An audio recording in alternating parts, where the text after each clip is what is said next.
Welcome to Penrose Learning, where we make understanding easy. You start by confirming drivers and physical connections so recording is reliable. Install the latest manufacturer driver, then plug your microphone into the correct input: XLR for condenser with phantom, line for keyboards, high Z for guitar. Once connected, open the sound card control panel and set sample rate to 44.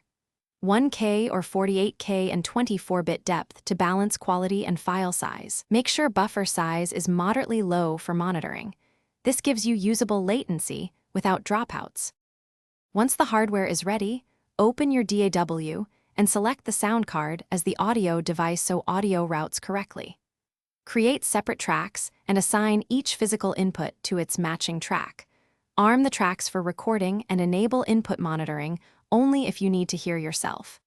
Then adjust the buffer to 128,256 samples for a balance of latency and stability, and check levels by performing a sound test. Aim for peaks around -6 decibels to preserve headroom you can now record takes with confidence. Use punch-in or loop recording for focused corrections and take notes on best takes as you go. After finishing, save the session and export stems or a full mix in your chosen format, such as WAV 24-bit. If you encounter clicks, dropouts, or pops, increase the buffer first, then update or reinstall drivers, and verify all cables and USB/Thunderbolt connections.